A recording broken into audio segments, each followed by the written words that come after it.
Hi, and thanks for logging on to the Daily DVAR Halacha. And here's a brand new halacha for you, and it's for Friday, 26th day of May, first day of the month of Sivan, Rosh Chodesh. So please remember, it's just Rosh Chodesh on Friday. Please remember to say all of your Rosh Chodesh additions, Hallel and Musaf and everything and all the good stuff. I want to tell you a beautiful question that I love to ask every year as Shavuos approaches. Here goes. You know, the famous medrash that tells us that God went to the other nations first and offered them a chance to have the Torah. It's like some nations said, well, when God asked them, would you like the Torah? Other nations said things like, well, what's written in it?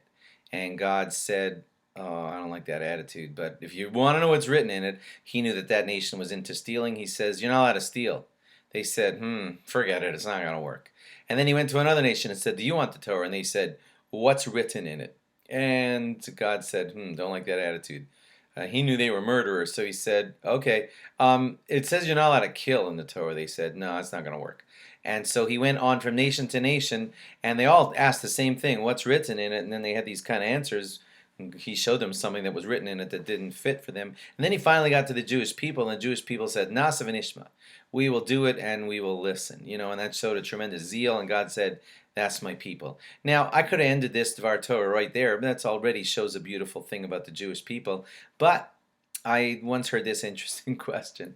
He went to one nation and they were stealers, so the Torah didn't fit them. He went to another nation and they were murderers, so it didn't fit them. And then he came to the Jewish people and it don't happen to be murderers or stealers by nature, and it just kind of fit the Jewish people. So it's sort of not that amazing that they said Nasav and Ishma. That's still a really good sentence, don't get me wrong. But the Torah fit their way of life anyway, so they didn't really show any giant commitment when they took the Torah, because they were taking away that already fit them. They already liked Chalent. They already, naturally fit and like a holiday like Shabbos and everything. Seriously, no kidding around. There was nothing in the Torah that sort of didn't jive with the Jews, so what was the big deal about them accepting it? Some rabbis like to ask that question, and they answer this beautiful answer. There actually is a mitzvah in the Torah which works against our nature.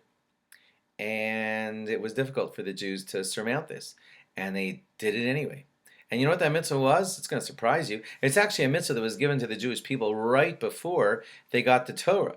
God told the Jewish people right before they got the Torah, I want you to put a border around the mountain, and no one is to cross the border except those people that are allowed. If you go up that border, too close to the mountain, you'll die. And that, believe it or not, was a very hard mitzvah for the Jews to keep.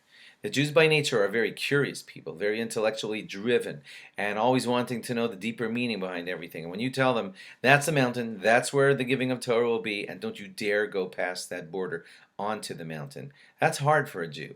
A Jew is a curious creature by nature. He loves to study, he loves to understand, he loves to question. And when you tell him holiness is there, but don't go there, wow, that is hard for him. So just like one nation was told you can't steal, and that was hard for them, another nation was told you can't murder, and that was hard for them. When you tell a Jew that he cannot go up on the mountain of Sinai, he says, wow, that's going to be very hard for me to accomplish. And that is where Jews showed their great commitment. We tell certain groups of Jews, like I'm a Yisrael, and I cannot go and do what a Kohen does. Not even what a Levi does. And I'm told to keep my place. And a firstborn does this, and a non-firstborn does that. And all Jews have their set status and are told, you do this, you do that, and don't go past your boundary. That's hard for Jews. And we show our commitment when we do lockstep what God wants, even when we sometimes would have liked to have been curious and, delve deeper. And God says, I didn't tell you that you could go there. And we adhere to stuff like that. That's one of the things that makes us a great nation. And we're now in the month of the acceptance of Torah. Have a great month, a good Chodesh, and have a great Shabbos, and log on again after Shabbos for more. Bye-bye.